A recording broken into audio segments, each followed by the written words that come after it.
Omniprésente sur les étals des grandes surfaces, la sardine à l'huile est un incontournable de la cuisine française. Bon marché et facile à préparer, ce produit a tout pour séduire le consommateur. D'autant que la sardine à l'huile est excellente pour la santé. Alors la sardine à l'huile, c'est plutôt un bon produit parce que ça contient des fameux oméga 3. C'est facile à manger, c'est facile à préparer. Non, c'est très bon. Arrivé il y a plus de 200 ans dans nos assiettes, les Français en seraient toujours aussi friands et en consommeraient près de 15 000 tonnes par an. Produit de luxe, réservé aux riches, devenu mets de choix accessible à tous, la sardine à l'huile est aujourd'hui produite pratiquement toute l'année et déclinée sous différentes recettes. On a mis des oignons, on a mis du citron confit, des baies, des herbes, on a essayé plein de choses. Les conserveries historiques lui redonnent même ses lettres de noblesse en produisant des sardines en série limitée, portant la mention millésimée. Et les grands chefs n'hésitent plus à servir les petits poissons d'argent dans leur emballage en fer blanc. Ça fond sur la langue pratiquement. Et on a un joli goût de noisette, c'est un produit magique. D'où vient ce délicieux poisson et comment arrive-t-il dans notre assiette? Nous avons remonté la filière.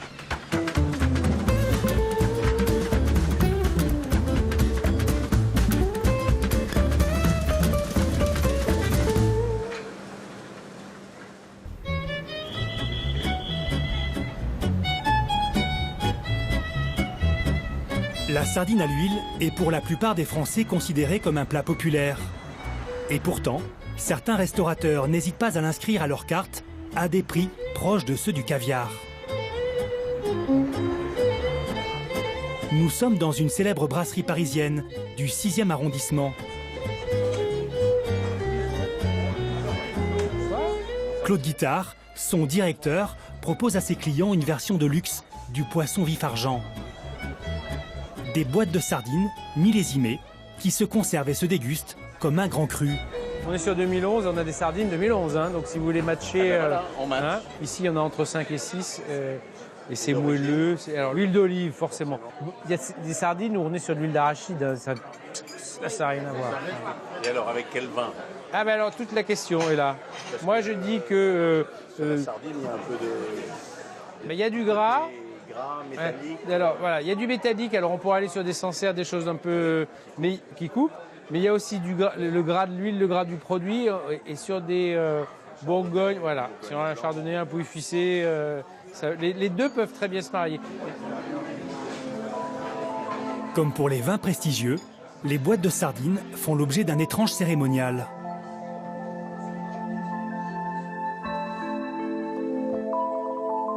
On est dans la cave à vin, c'est là que l'on stocke les boîtes de sardines. Et c'est là aussi qu'on les retourne parce qu'elles sont là depuis un certain temps et qu'il faut que la sardine dans sa boîte marine bien dans l'huile des deux côtés. Donc le retournement de la boîte est une étape stratégique dans la bonne conservation du produit. On a toujours vendu des sardines chez Libre depuis quasiment l'ouverture et on est venu aux sardines millésimées depuis les années 90-91. Là, on est sur un millésime 2011 et là un millésime 2010. Donc ce sont des pêches de 2010 et de 2011.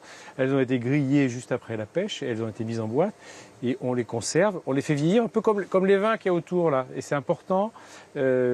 Plus les années passent, plus l'huile imbibe le poisson devient moelleux, l'arête centrale disparaît. Vous savez, une sardine qui est un peu fraîche, on a l'arête centrale qui croque sous la dent. Et là, dans des sardines millésimées, ça fond sur la langue pratiquement. Et on a un joli goût de noisette, c'est un produit magique. Sur les boîtes de sardines, pas de DLC, pas de date limite de consommation, seulement une DDM. Une date de durabilité minimale. Mais pour les vrais connaisseurs, plus la boîte de sardines est ancienne, meilleure elle est.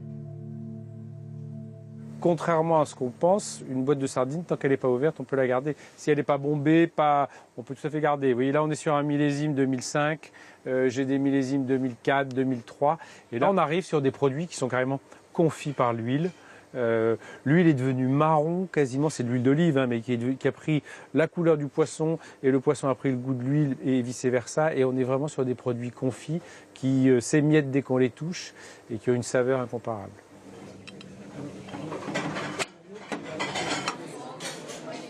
Dans la salle, les clients découvrent tout sourire les savoureuses sardines à l'huile. C'était avec lui ce matin. Alors,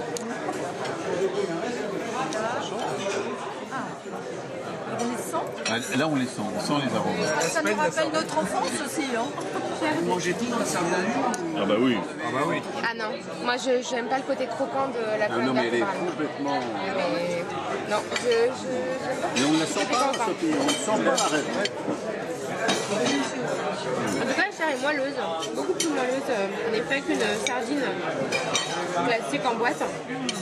Bon alors, le verdict. Très très bon. Ouais. Alors d'abord, moi je pense qu'il faut laisser l'arête. Ah mais il faut manger l'arête, Elle bien est- sûr, bien sûr. Elle est quasi confite. Elle est confite, elle est Oui. fondue. Elle fond sous la dent, oui, il faut laisser l'arête. Et ça, c'est le travail de l'huile, c'est le travail du vieillissement. Hein. Et on s'en rend bien compte. Pourtant, sur 2 années assez proches, on ferait des dégustations de millésimes beaucoup plus anciens, où ça c'est encore pire. Mais l'âge leur donne voilà, un goût beaucoup plus prononcé. Et ça reste très goûteux. Alors l'origine, c'est Douarnenez. C'est en France, c'est là où on trouve les meilleurs conservateurs de sardines, la maison Chancerelle. Enfin, nous, on travaille avec eux, mais les vieilles maisons qui font de la sardine en boîte, c'est de cette époque-là. Depuis 40 ans, la brasserie parisienne sert toujours la même boîte de sardines à l'huile. Elle vient de Bretagne.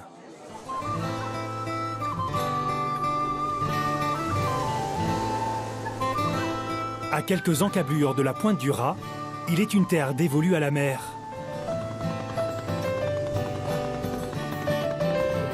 Douarnenez aurait pu être une île, car ici, tout y respire la mer. L'odeur rance du bois dont sont faits les bateaux et les effluves si tenaces de ce petit pélagique. Un poisson gras à la qualité nutritionnelle exceptionnelle qui vit au large et se déplace en banc.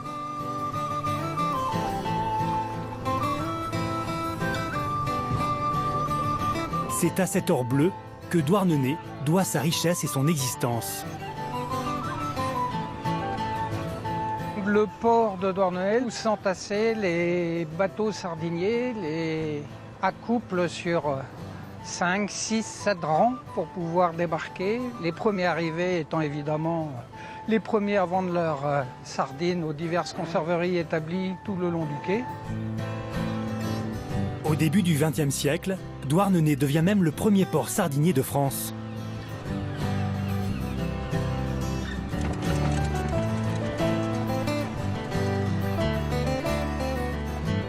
Ici, on est vraiment l'endroit où on a eu la concentration de conserveries la plus importante de France, au moins jusqu'à la guerre de 14, puisque le port de Douarnenez a compté plus d'une trentaine de conserveries. Jean-Christophe Fichou a étudié l'histoire de la sardine comme personne ne l'avait jamais fait. Cet historien agrégé et docteur en géographie s'est passionné pour ce petit pélagique au point d'en faire une thèse de 1000 pages. Pour lui, l'histoire de la sardine à l'huile débute par une invention française. Si vous mettez des aliments dans un récipient, que vous fermez hermétiquement ce récipient et que vous faites bouillir le récipient, eh bien les produits que vous avez stérilisés de cette façon peuvent se conserver 1 an, 2 ans. C'est la stérilisation ou l'apertisation du nom de son inventeur, Nicolas Appert, le premier à mettre au point une méthode de conservation des aliments en les stérilisant par la chaleur. Il crée en 1802 la première fabrique de conserve du monde. Et à la fin, quelqu'un de plus finot que les autres qui se dit une année où la sardine a été particulièrement importante, les pêches importantes sur les côtes françaises, pourquoi pas les mettre dans ces fameuses petites boîtes en fer blanc et puis de voir ce que ça va donner. Le petit malin, c'est Joseph Collin. Ce confiseur, spécialisé dans la friture au beurre de la sardine, adapte le procédé d'Appert en l'améliorant pour conserver les petites sardines, si fragiles de l'estuaire de la Loire. Il remplace progressivement le beurre fondu par de l'huile d'olive et abandonne les bocaux de verre pour des boîtes en fer blanc. Enfin, il diminue la taille des récipients pour donner à ses clients un produit adapté à leurs besoins. Joseph Collin venait d'inventer le premier aliment industriel, la sardine à l'huile. les conserveries fleurissent. Près de 300 dans toute la France.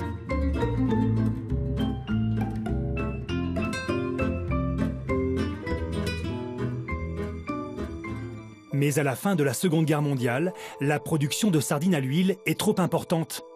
Elle ne se vend plus. Les prix s'effondrent. C'est la crise. Les conserveries ferment les unes après les autres. Celle qui semble traverser les crises depuis 150 ans sans vaciller, c'est Chancerelle, la plus vieille conserverie du monde, encore en activité. Il y a 3 ans, elle déménage du centre-ville de Douarnenez vers la zone industrielle. 80 millions d'euros de chiffre d'affaires, l'un des plus gros employeurs de la ville. Son secret, un produit haut de gamme, basé sur un savoir-faire ancestral.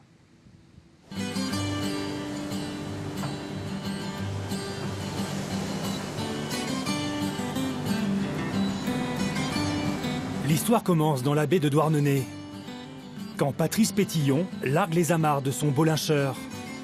Le soleil décline et il ne sait pas encore où il va jeter ses filets. Dans la baie ou comme hier, du côté de Belle-Île. Vas-y, tire dessus. Hein. Ah, tu fais comme ça. Par terre, ça, tu files après. Pareil, si tu veux. Hein.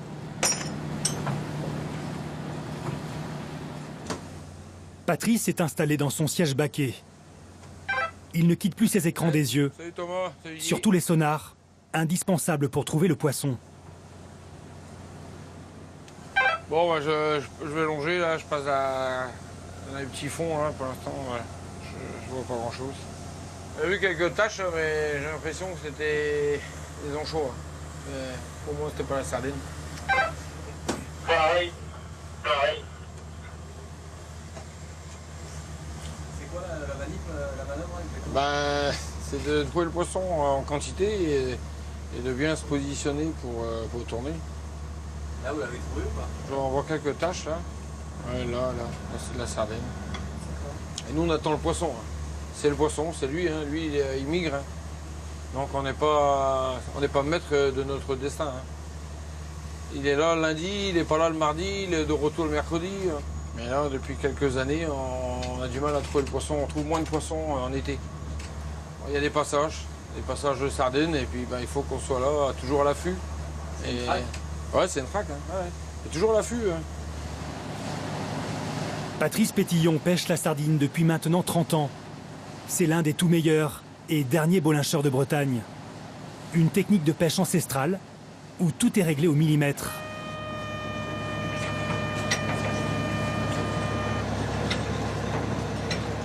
Sur le pont, les hommes échangent peu. Uniquement des ordres. La plupart du temps hurlés. La pêche à la bolinche consiste à déployer un long filet en cercle avant de le refermer comme une bourse en emprisonnant le poisson.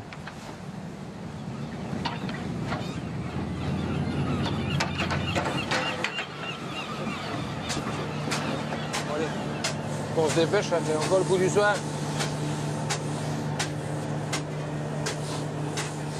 Bon, il y a 1,5 tonne on à peu près. Peut-être 2 tonnes. Ouais, ça va. C'est un bon coup de filet, ça, 1,5 tonne, Patrice?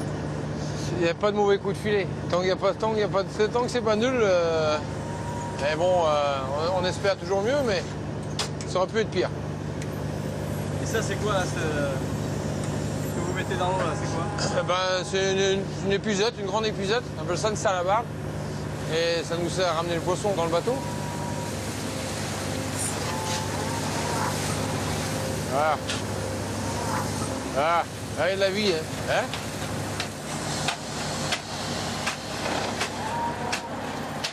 Le poisson, si tu veux, si tu le mets dans l'eau, simplement, il va souffrir, il va s'accrocher à la vie.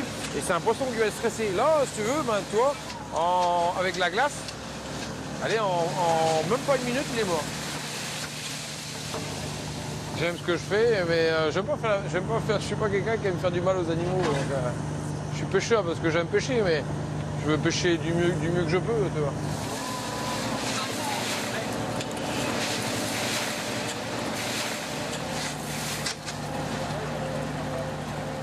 ça, c'est une bonne taille de poisson? Ah, c'est une belle taille, ça. Ça, pour les usines, c'est la taille idéale, ça. C'est des poissons de... C'est un poisson gras? Ouais, il est gros. Ouais. Ah ouais. Tu vois? Voilà. Bon, je les triple, là. Et regarde, le gras, il est là. Il est autour, tu vois? Tout ce qui est blanc, là, c'est du gras. Tu vois? Là. Et après, il va y avoir du gras ici, là, sous la peau.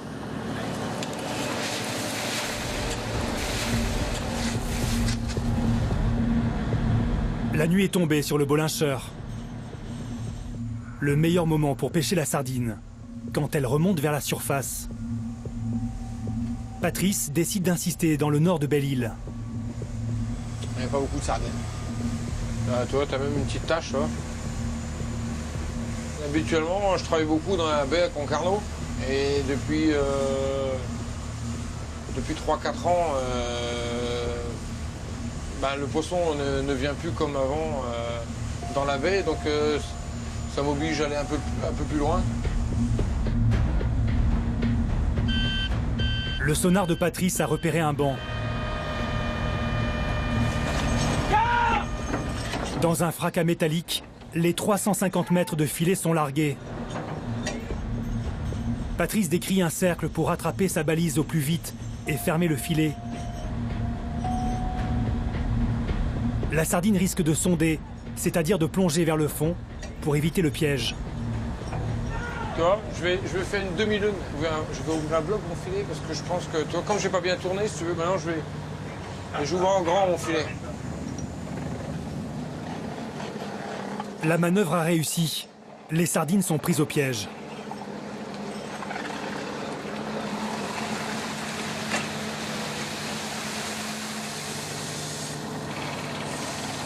Une quinzaine de bacs sont remplis en une dizaine de minutes, en alternant glace et jet d'eau de mer.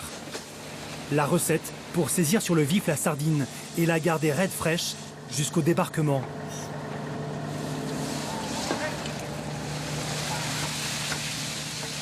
Cette nuit, Patrice sortira 6 tonnes de sardines de premier choix.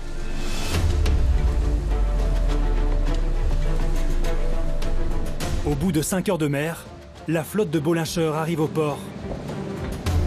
La course contre la montre continue.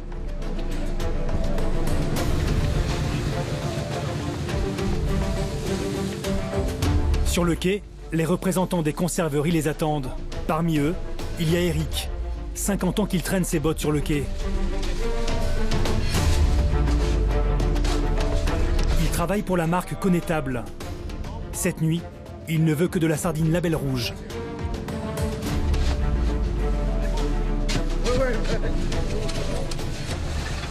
Du début jusqu'à la fin, c'est la course contre la montre. Les bateaux, il faut qu'ils trouvent le poisson rapidement, parce que la sardine ne reste pas à les attendre. Il faut qu'ils rentrent vite au port. Nous, après, derrière, il faut qu'on travaille très vite le poisson, parce que c'est un poisson fragile.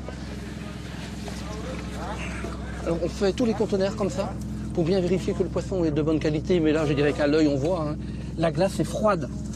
Le poisson, là, il est magnifique. Hein. Qu'on regarde que la raideur de la sardine, qui est un gage de fraîcheur, qu'elle est bien conservée. On regarde que les ventres ne sont pas abîmés. Et on voit très bien sa couleur, que c'est un poisson qui il est magnifique. Je dirais, il n'y a absolument aucun doute, ce poisson-là est top qualité. C'est très bon pour le label rouge. Et vous, cette sardine-là, elle sera emboîtée quand? Elle va être emboîtée dans quelques heures. Le camion va être là à 7h30, 8h, et dans la foulée, elle va être emboîtée soit cet après-midi, soit demain matin.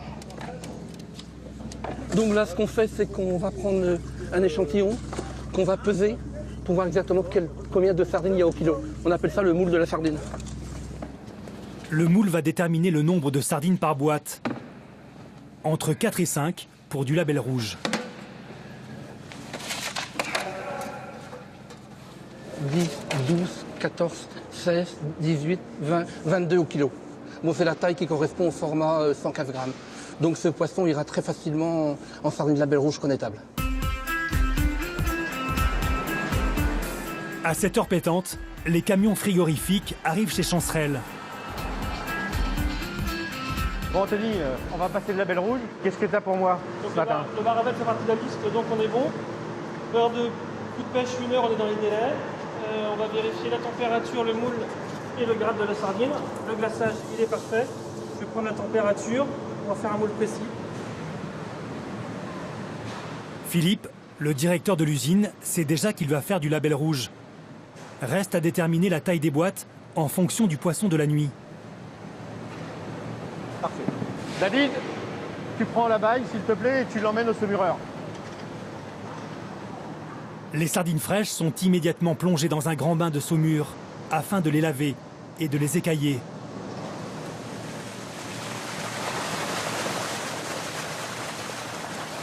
Ça sera à minima un label rouge. Ça dépend du taux de matière grasse. Pour le label rouge, la norme exige 8% minimum de taux de matière grasse. Là, dans les jours précédents, on était plutôt autour de 12%. Ça peut monter encore un petit peu plus. En fait, plus la sardine est grasse, plus elle va se conserver longtemps. Et le gras se diffuse bien dans la viande, donc la tendreté va être là. Donc là, à minima, label rouge.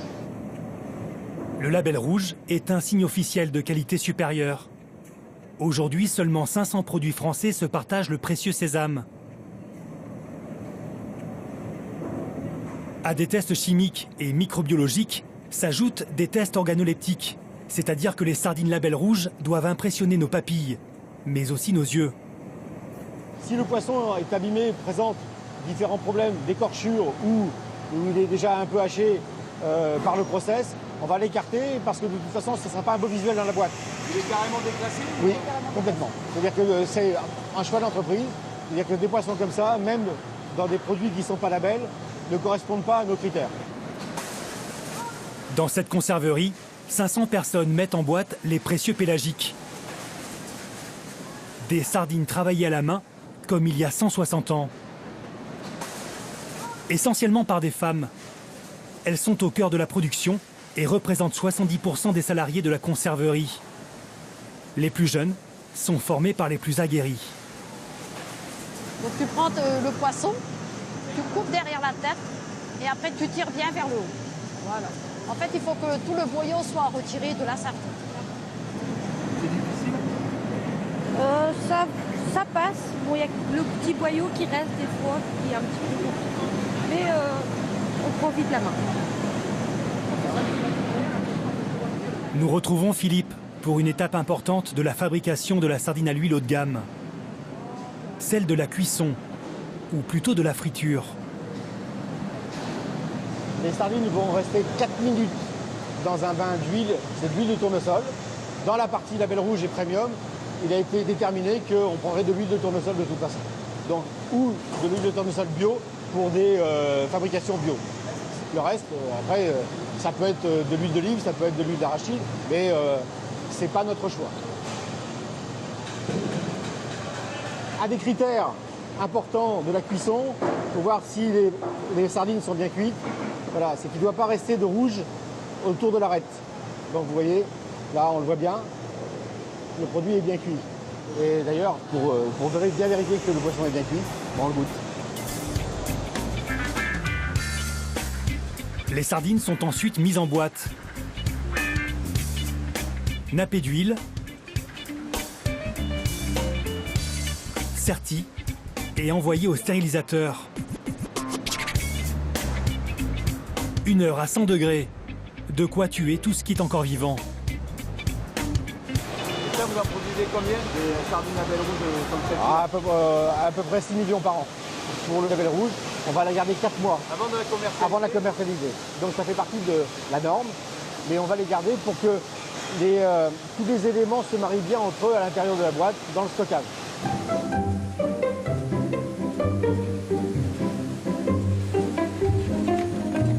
Dans ces boîtes de sardines labellisées, il y a bien sûr des sardines exceptionnelles, mais qu'en est-il de l'huile qui recouvre le poisson? Sur la boîte, il est écrit huile d'olive extra vierge.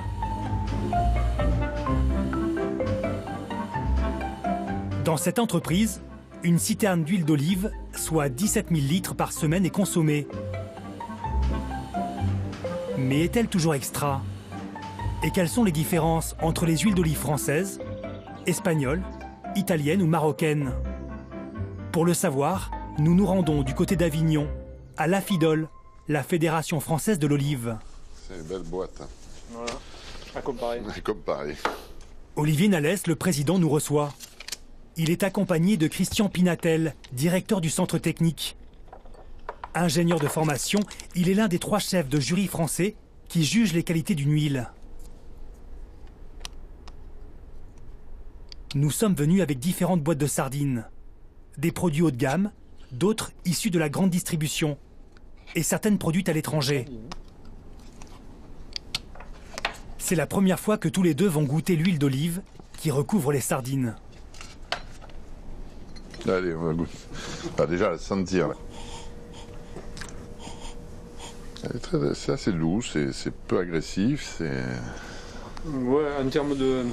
enfin, c'est surtout l'odeur de sardine. Hein. Ah bah ça, c'est sûr que ça sent la sardine.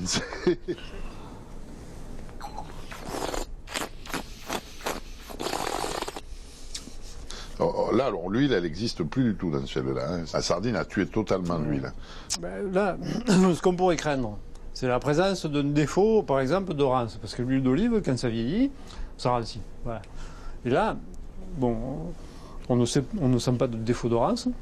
Par contre, je ne peux pas dire si ce défaut-là y est et qu'il est masqué par odeur de sardine, ou si l'huile est effectivement pas rance du tout. Allez. L'huile devait être bonne au départ. Or, sans être une grande huile vierge extra.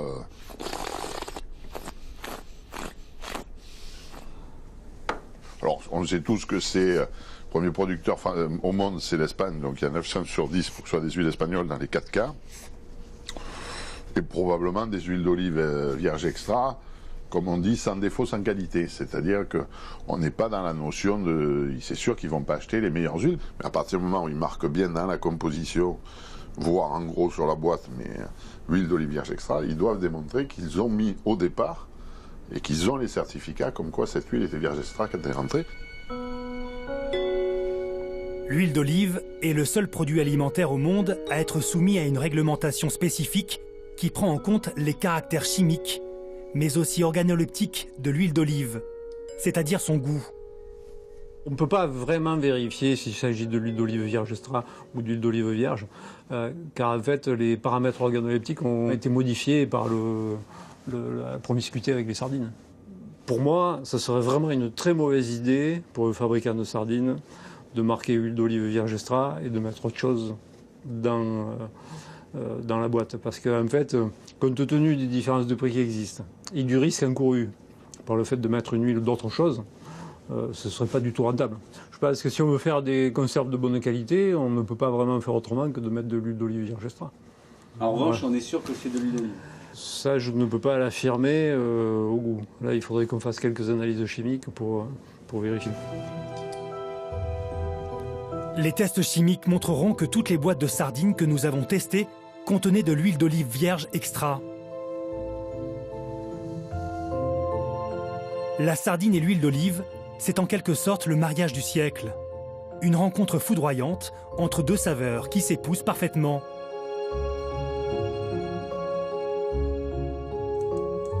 Delphine Sury, diététicienne nutritionniste au CHU de Bordeaux, ne tarit pas d'éloges sur les bienfaits de la petite boîte de conserve. C'est un excellent mariage en fait, parce que l'huile d'olive, alors je crois que ça a été fait au départ plutôt pour des questions gustatives en fait. C'est vraiment le goût de la sardine qui a un goût assez prononcé, se marie bien avec le goût prononcé de l'huile d'olive. Après, il faut savoir qu'au fur et à mesure du vieillissement de la sardine, en fait, on a totalement cette arête centrale de la sardine, notamment ces sardines entières qui vont être les meilleures. Cette arête centrale qui petit à petit se dissout dans l'huile et donc va lui apporter certains minéraux, certains nutriments qui vont lui conférer un goût particulier qui est apprécié des connaisseurs.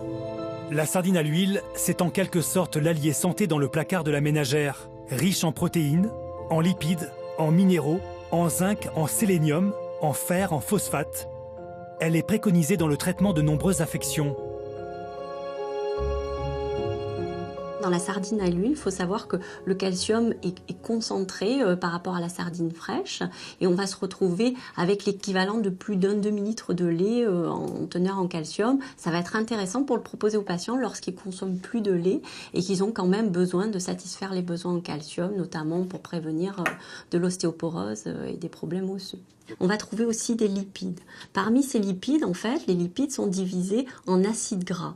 On va trouver les acides gras saturés. Ceux-là, ils sont plutôt moins bons pour prévenir les maladies cardiovasculaires. Ils ont plutôt tendance à se déposer sur les artères. Et on va plutôt favoriser la consommation d'acides gras monoinsaturés et polyinsaturés. Les monoinsaturés, c'est ce qu'on va retrouver dans l'huile d'olive, notamment qu'on va retrouver dans les sardines. Et les acides gras polyinsaturés, c'est les fameux EPA, DHA ou les oméga 3 en fait qu'on va retrouver dans les poissons gras. La sardine, c'est un poisson gras intéressant parce que il va apporter en fait sur la portion d'une seule sardine quotidienne, il va permettre d'assurer les besoins journaliers en oméga 3 pour prévenir la survenue des maladies cardiovasculaires comme c'est recommandé par l'AFSA. Mais toutes les sardines ne peuvent pas prétendre être la reine de la boîte. Il faut qu'elles soient de l'espèce Clupea pilchardus. La seule habilité à se la jouer collée serrée en dehors de son milieu d'origine, selon Jean-Christophe Fichou.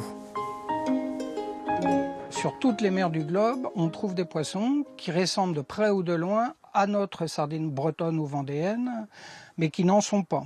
Elles ont de plus en plus de vertèbres, plus on descend vers le sud. Donc elles doivent avoir 52 dans le golfe de Gascogne.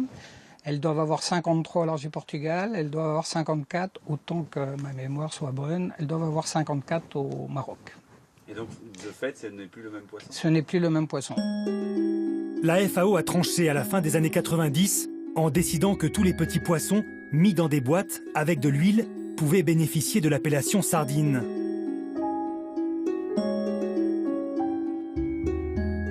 Des poissons qui ne sont que de très lointains cousins de la Clupea pilchardus, chère à notre historien. Les Français le savent-ils? Pas si sûr.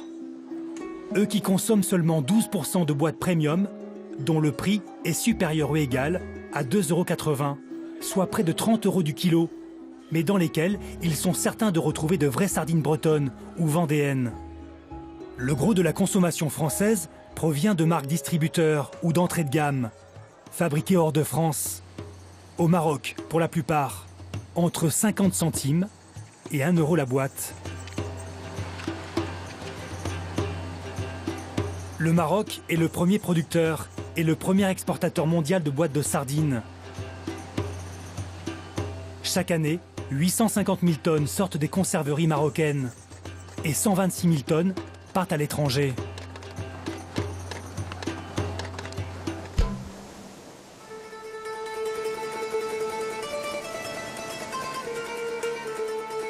Nous sommes à Safi, autrefois capitale mondiale de la sardine dans les années 60. Ce petit port marocain de la côte atlantique reste tout de même l'un des plus importants du royaume. 80 sardiniers y sont immatriculés. Mehdi Taktak dirige l'une des plus importantes conserveries marocaines. Chaque jour, il doit veiller au bon approvisionnement de ses usines, car le petit pélagique est le premier poisson pêché sur ses côtes.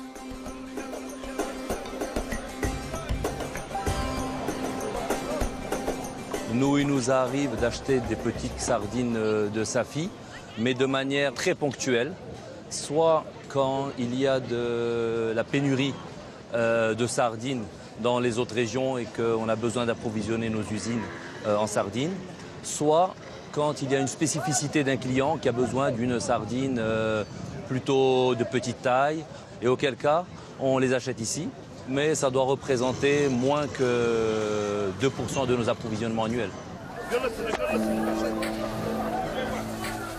Alors comme beaucoup de ses confrères, Mehdi a dû investir dans plusieurs navires basés plus au sud. À Darla, là où les stocks de poissons sont importants,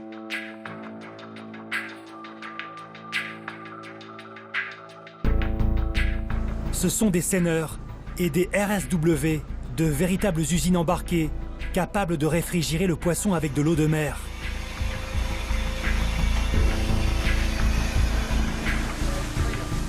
Lorsque les cales sont pleines, le navire revient à son port d'attache, mais pas avant.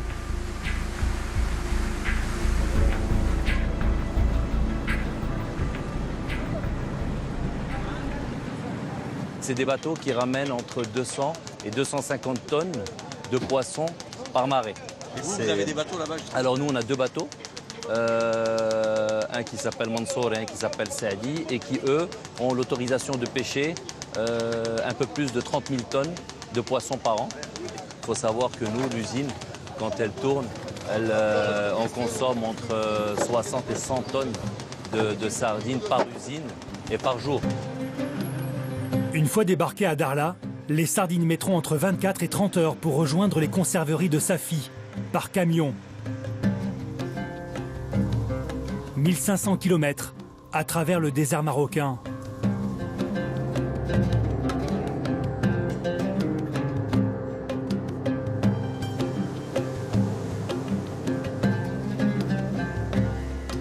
Nous rejoignons Mehdi dans son entreprise, une filiale du groupe marocain Moutandis qui fait aussi dans les détergents, les jus de fruits ou les bouteilles en plastique. Ici, pas de sardines à l'ancienne. Les poissons sont beaucoup plus gros et sont étripés à la machine et cuits à la vapeur. La sardine arrive entière, avec la tête, la queue et l'arête centrale. Ensuite, on la met dans cette machine. Et cette machine-là est une fileteuse où elle coupe la tête, elle ouvre la sardine et elle enlève l'arête centrale. Les femmes ici mettent juste les sardines entières dans la fileteuse et la fileteuse fait tout le reste automatiquement. On passe au salage qui est fait de manière manuelle.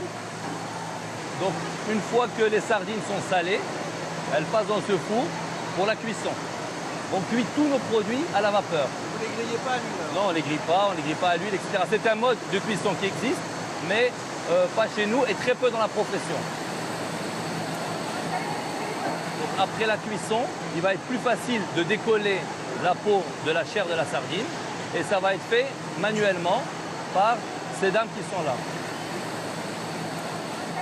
Les poissons finiront en filet, la spécialité marocaine. Sans peau et sans arête, comme on dit ici, pour le marché de l'Europe du Nord. Les Français, eux, préférant les sardines entières. Et donc vous voyez, avec une paire de ciseaux, elles enlèvent la peau. Et sa partenaire, parce qu'elle travaille en binôme, sa partenaire fait ce qu'on appelle la finition. Elle enlève les derniers petits morceaux de peau, les dernières petites arêtes qui seraient restées, et elle les place dans ces boîtes de filets de sardines. Donc que le client, une fois qu'il va renverser, il va les avoir comme ça. Des tâches manuelles qui prennent du temps et qui ne sont possibles qu'ici, au Maroc, où le coût de la main-d'œuvre est 10 fois moins élevé qu'en France.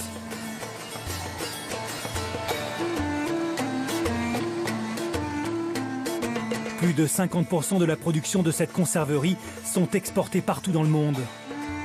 Ça, c'est pour l'Allemagne. Ça, c'est pour l'Italie. Ce produit-là derrière, c'est pour la Jordanie. Ça, c'est pour l'Arabie Saoudite, Moyen-Orient. Ça, c'est pour le Liban, pour la Belgique. Et de manière un peu plus exotique derrière vous, Tahiti. Donc ça va vraiment loin, donc notre produit est vraiment mondial. Donc en fait, à Tahiti, on mange de la sardine marocaine. Pour lutter contre cette concurrence venue d'Afrique, les conserveries françaises doivent maintenir une longueur d'avance, notamment dans les choix de nouvelles recettes. Retour en Bretagne. Dans ce laboratoire sont élaborés les nouveaux produits de la marque dans le plus grand secret. Ça, ce sont des échalotes. En fait, il y a 2 formes d'échalotes. Je ne peux pas vous en dire plus. Pourquoi ça s'est fait Ah, il y a un secret, ouais. Elisabeth élabore une nouvelle recette. Des sardines aux échalotes de Bretagne. Entre le moment où on décide de préparer une recette et le moment où elle est lancée, ça va de 1 an à 3 ans, à peu près.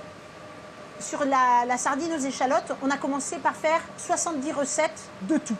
Pas forcément d'échalotes. Alors on a mis des oignons, on a mis du citron confit, on a fait avec des baies, des herbes. On a essayé plein de choses. 2 recettes sont encore en concurrence pour le lancement de la nouvelle boîte aux échalotes de Bretagne. Alors il va falloir se décider, car le lancement est prévu pour la fin du mois. Vous notez comme d'habitude le numéro du produit, l'aspect, le goût, la texture. Oui. Vous les notez et après on fera un débriefing pour voir laquelle vous avez préférée et laquelle on sélectionne pour le lancement. Ok, ça marche. Le service marketing est sollicité pour une dégustation à l'aveugle.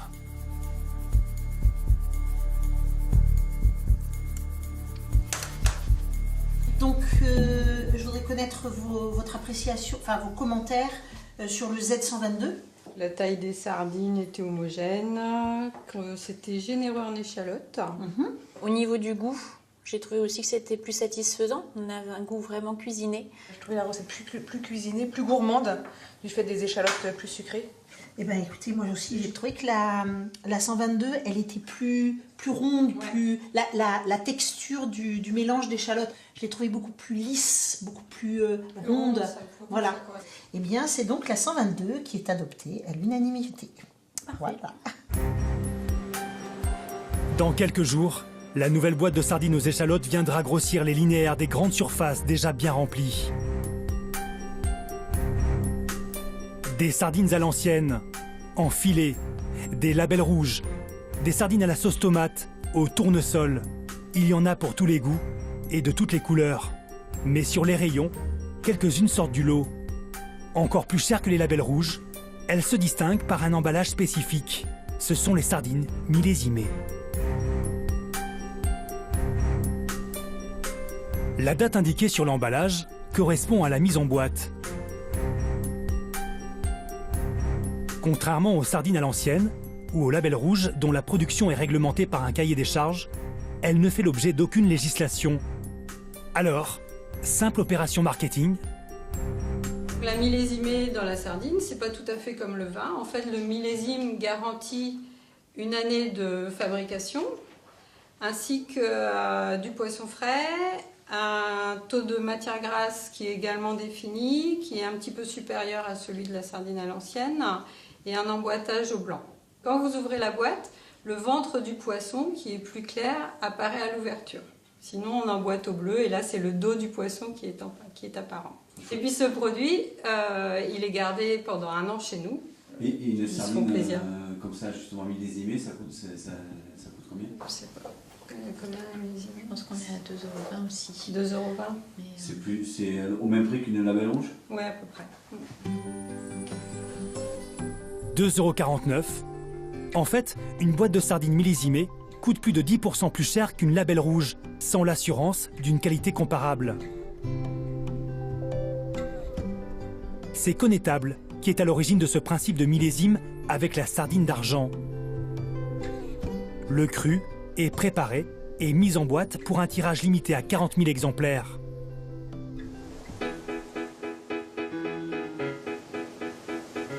D'autres vont encore plus loin, comme à Saint-Gilles-Croix-de-Vie, en Vendée, là où toute sardine rêve de finir en boîte. Saint-Gilles, le premier port sardinier de France à avoir obtenu le fameux label rouge pour un poisson sauvage. Et le seul port à être classé site remarquable du goût pour sa sardine. C'est ici qu'est née Mademoiselle Perle, quand la conserverie Gendreau demande au peintre Delphine Cossé de réaliser l'œuvre glamour et colorée qui ornera la boîte de ses millésimés. Moi, je peins que des portraits féminins, donc du coup, j'ai proposé de donner aux petites boîtes de sardines un visage, un regard. Et j'ai imaginé un personnage, Mademoiselle Perle. Puis bon, comme ça leur a plu, je pense, ils se sont dit, tiens, on va en faire une deuxième, une troisième. Et au vu du succès grandissant, on s'est dit que ça pouvait être qu'un rendez-vous obligatoire chaque année, quoi.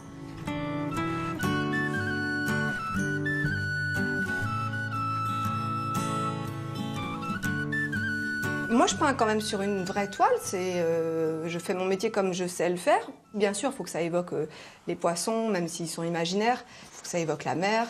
Et puis le personnage qui doit revenir. Et d'ailleurs, d'année en année, il y a quelque chose, c'est que c'est un cadrage de plus en plus serré sur les visages, les portraits. Et la part belle est laissée à mon tableau de plus en plus sur la boîte qui avant devait reprendre des codes et des appellations, etc. Et de plus en plus, la boîte est devenue vraiment comme un produit à part dans leur gamme. C'est aujourd'hui que Delphine va présenter son tableau à la conserverie de Saint-Gilles-Croix-de-Vie.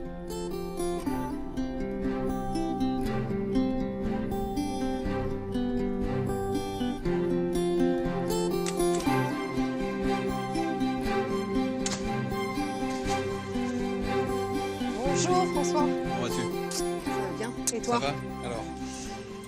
Alors. Donc j'ai fait. Tu vas voir, j'ai fait des rectifications du point de vue des couleurs.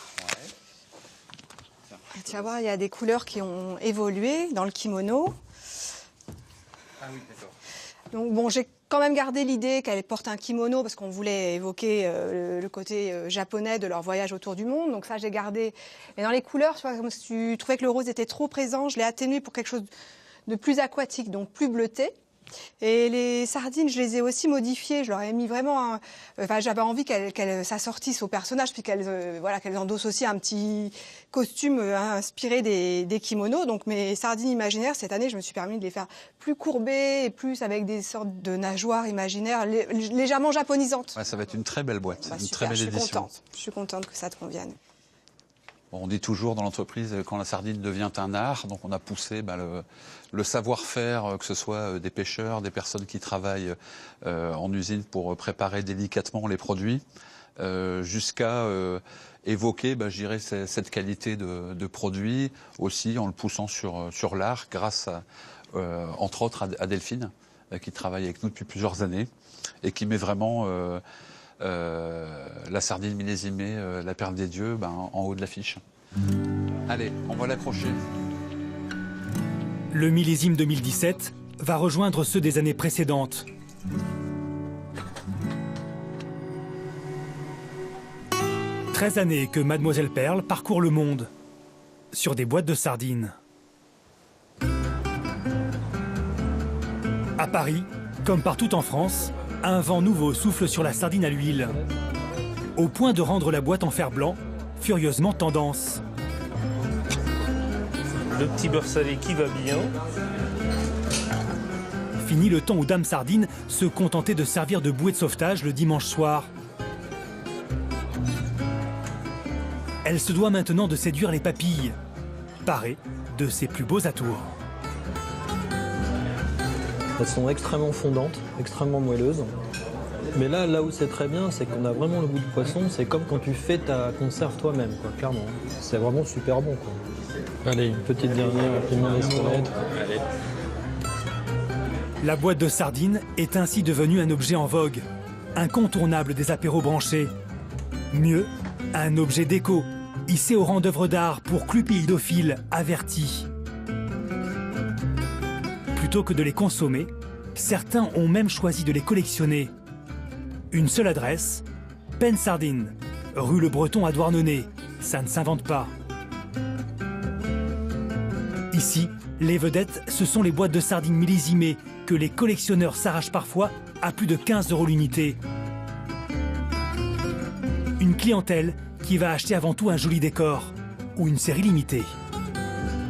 Ici, vous en avez de margerin et qui est épuisée, donc elle passe après dans la vitrine, dans la boîte, pour les collectionneurs. Donc vous en avez celle-ci, par exemple pour le centenaire de la mort de Gauguin, elle était de 2003, donc ce sont les dernières boîtes. Voilà. Donc, vous avez également la première série des boîtes de sardines qui ont été faites pour le film Les Seigneurs. Donc maintenant on la retrouve sur le rayon, mais le côté de la boîte n'est plus le même. Donc ça c'est une rareté et donc qui passe dans la vitrine pour les collectionneurs. Donc certaines d'entre elles, même c'est des pièces uniques. On se les arrache, non? Les collectionneurs, oui. Les conserveries ont bien compris tout le profit qu'elles pouvaient tirer de l'emballage, où par définition, il est impossible d'apprécier la qualité du produit au moment de l'achat.